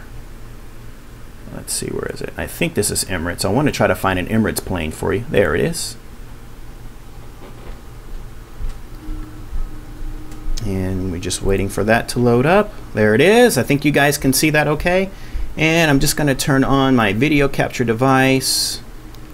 There it is. And I'll show you my Borg drone here really quickly.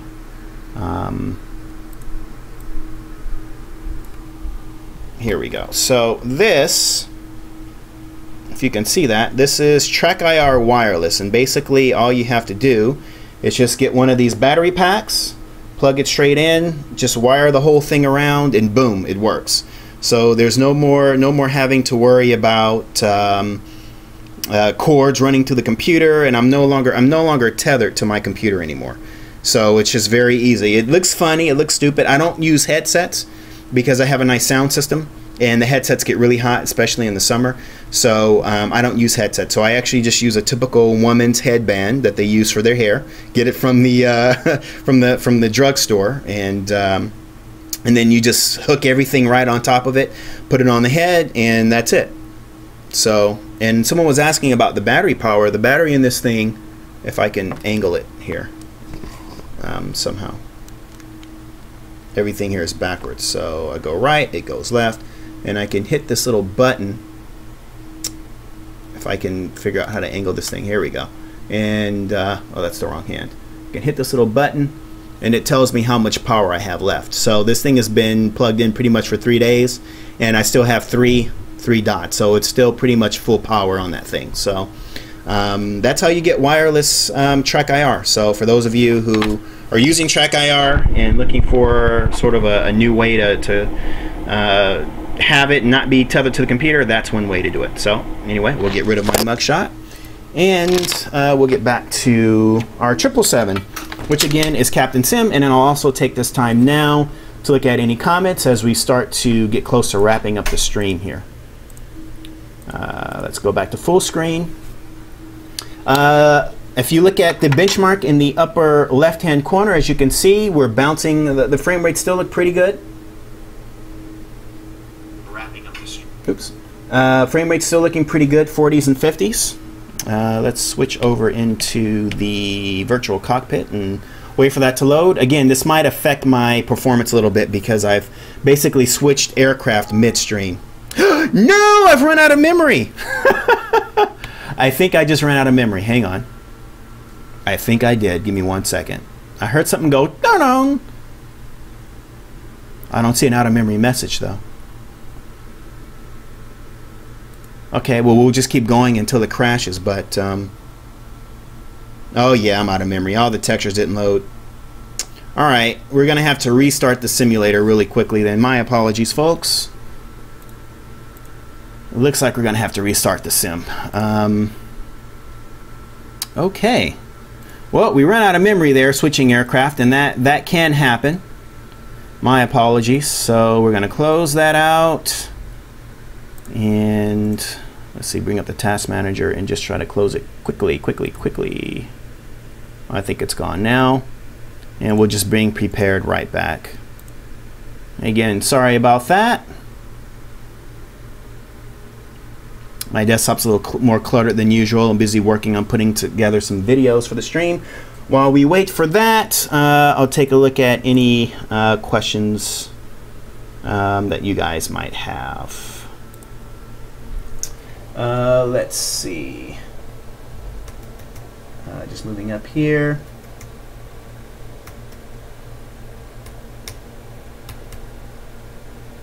Let's see. Still moving up. Still moving up. Okay, here we go. No, Namal says no halo on the light poles. I think we did see halo on some of the light poles when we got close to them. Hopefully you guys saw that as well. Glide Slope is asking, why is there no AI? Well, actually, I had to turn off the AI because it was affecting our performance.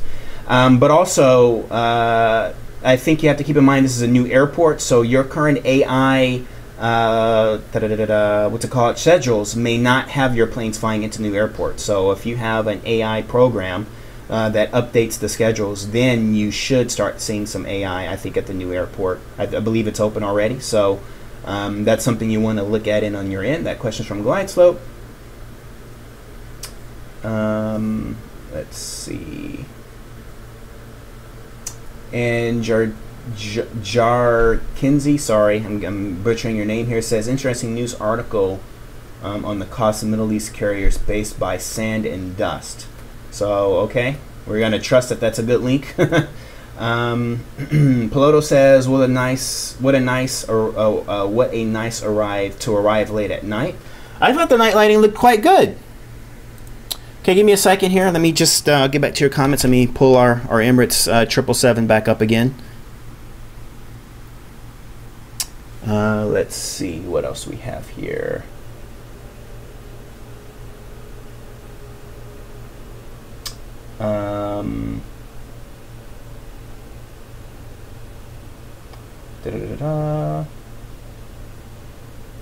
Lightsoap says things look quite dark. I didn't notice that it looked dark. I thought it looked nice. And Piloto says cars have to use more powerful filters and radiators. Yeah, I'll have to ask my friend how his thing is set up. He has a Mitsubishi Lancer Evolution that he drives around over there, and he says his car just stays filthy. I mean, he flies, obviously, for a living. So he says he'll wash his car, leave it in the underground parking lot, come back, and it'll be just completely trash when he returns after, you know, a 4 days trip. So I guess that's just the nature of living in Dubai. Okay, let me find that LR one more time. Where did it go? Where are you? LRGE. Yeah, let's get those GE90s. And airport, Oscar Tango Hotel. Was that right? Nope. Shoot. What's the code there? Sorry.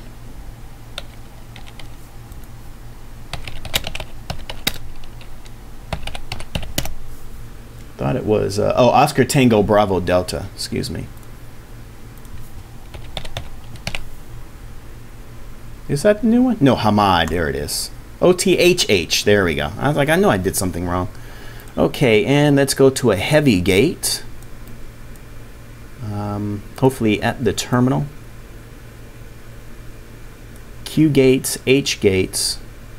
Why is there not a lot of heavy gates? I think maybe that's just how they did it. Okay, well, we're just gonna hope. We're just gonna click a gate, and if it ain't big enough, we'll have to slew over or something. I'll figure it out. 11 o'clock. All right, so now we're loading up the simulator again. Sorry, you got to look at a loading page. We are loading back for the Captain Sim 777 to test performance, and we'll just assume that the PMDG 777 would have similar performance and just go from there. Getting back to some of your comments. Namal 245 says, yes, out of 10, I'd say an 8 for the night lighting. They can put a patch to make it better. P3 Rom says is awesome. Jetline says, I'm happy with the Doha runway lights. I can't get my lights dim enough. Real world lights are fairly dim on approach at least. Let's see. And Captain, oh geez, KAP, sorry, your name, you have to help me out with that. He says, well, in real time, we can adjust the lights. A missing link in FS in general. Okay. And Super Delphina says, does the Orbix night lighting thing affect lights globally or just Orbix lights? They affect the lights that are in the FTX global regions. So if you have FTX vector, then it covers, yeah, pretty much everything globally. Okay, some funny comments on my Borg drone track IR, and he said, Super Delphina said, do a cartwheel to prove I'm not connected to the computer.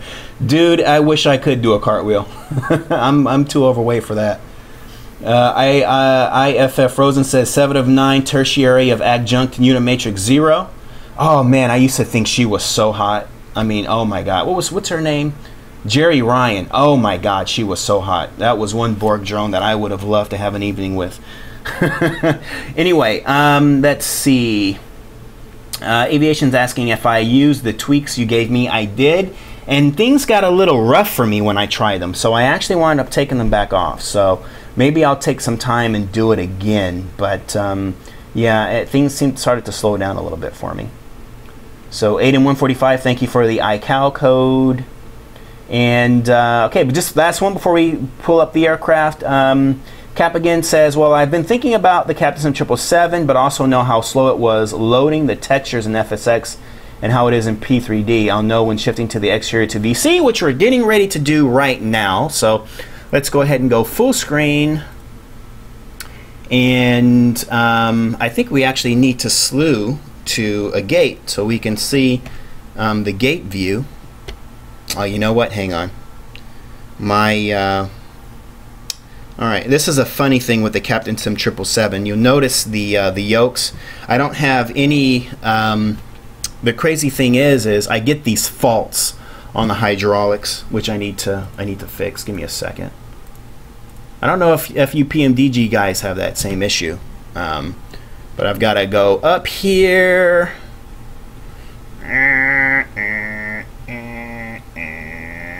I gotta come up here and hydraulic power. I don't know. I gotta just flick those on, and I should now have. Nope. Oh, wait a minute. What did I miss here? Ah, shoot. Nope, that didn't do it either. I don't know. Let's just do all of them. Shoot. I don't know. It could be my own ignorance. I don't know why, but I know that I gotta flicky these switches for it to work. There we go. So someone who's smarter than me when it comes to these aircraft can probably tell me what that was about. And it doesn't do that with all of the Captain Sim airplanes. It only does it with some of them, which is weird. So you know, I had to really poke around and figure out how to figure that out. Okay, so now we can slew, because what it does is it takes all the power away from the flight stick. Like 100% takes the power away, so I can't even move it, like even in slew mode. So that's like, you know, really crazy. Okay, so what I'm doing now is I just want to slew it onto a gate. I guess I could taxi it onto a gate as well. Yeah, let's do that. Why don't we try to taxi it up to the gate? Although I don't have any means of knowing. Let me fix my track IR here. Although I don't have any means of knowing if I'm on the center line or not, just because I don't have any docking system. Excuse me. Alright, I know my eye point is like really bad. Alright, well anyway, alright, so frames in the 20s with the Captain Sim 777, but it looks pretty smooth on my end. It actually does look pretty smooth. So anyway, I'm just going to try and hinge a guess on if I can park this thing on the gate properly. I'm just going to assume I'm on the center line here. And we'll pull up to the gate. So this is what you will see when you pull up to gate on your new Doha Hamad airport. This is what things will look like for you. I'll probably pull it up way too far, huh? And so looking at the terminal from the virtual cockpit perspective, oh, where's it? Parking brakes. That looks pretty good. So you can kind of get a feeling of being able to see inside without there being too much. Not too distracting or anything like that.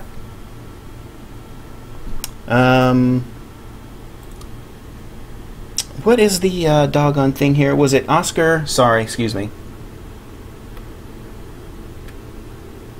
It was OOTH, right? Is it OOTH?